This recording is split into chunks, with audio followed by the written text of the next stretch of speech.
এখানে একটা ম্যাথ আছে যে এতকে এত দিয়ে ভাগ করলে ভাগশেষ কত হয়, ভালো করে বুঝেন আগে। এতকে এত দিয়ে ভাগ করলে ভাগশেষ কত হবে? তাহলে এক্স মাইনাস টু দিয়ে যদি ভাগ যায়, তাহলে যে ধরেন ভাগ গেলে কি তাহলে উৎপাদক না বলেন? এক্স এর মান কত? টু বসালে কি এটা জিরো হওয়ার কথা না? দেখেন জিরো হয় কিনা, না হলে ওটাই ভাগশেষ। তাহলে দেখেন টু এখানে কিউব মাইনাস কত হচ্ছে টু স্কোয়ার সমান সমান কত? 8 মাইনাস এখানে 4 সমান সমান কত? 4। আনসার হবে কত? ক্লিয়ার? স্যার করুন এটা বুঝিনি।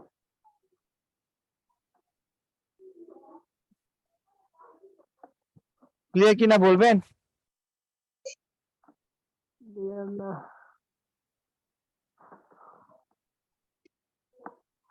স্যার এটা x এর মান 2 হইলো কিভাবে? এক্স মান কই টু আসলো? তো এই যে বললাম এটা তো উৎপাদক হয়, কিছুক্ষণ আগেই তো আপনাদের বললাম যে এখানে এ প্লাস ওয়ান উৎপাদক ছিল না? তো এ প্লাস ওয়ান হলে কি এর মান কত? মাইনাস ওয়ান নেই না? প্লাস ওয়ান হলে মাইনাস ওয়ান, এটা সমান সমান জিরো, মনে করবে এটা সমান সমান জিরো, তাহলে এ সমান মাইনাস ওয়ান না? আর এটা এক্স তাহলে মাইনাস টু আমরা দিয়ে ভাগ মাইনাস করতে হবে। এক্স মাইনাস টু দিয়ে ভাগ করলে এক্স এর মান কত? এর মান টু বসলে জিরো হওয়ার কথা।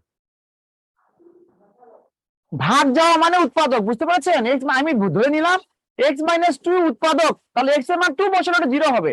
এক্স এর মান টু বসালাম, জিরো হয়নি মানে কি ওটা ভাগ শেষ। বুঝলেন নাই? এত সহজ করে দিচ্ছি, আপনাদের ম্যানুয়ালি করতে হবে, বুঝতে পারছেন? ম্যানুয়ালি করতে হবে তাছাড়া।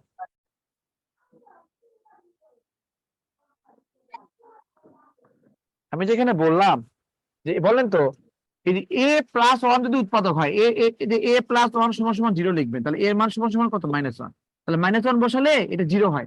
দেখেন এখানে মাইনাস ওয়ান বসাইছে, এটা জিরো হয়েছে না বলেন? তার মানে এটা উৎপাদক, অ্যাকচুয়ালি উৎপাদক। তো আপনাকে এখানে বলেছে যে এখানে এই রাশিটাকে এটাকে এটাতে ভাগ করবো।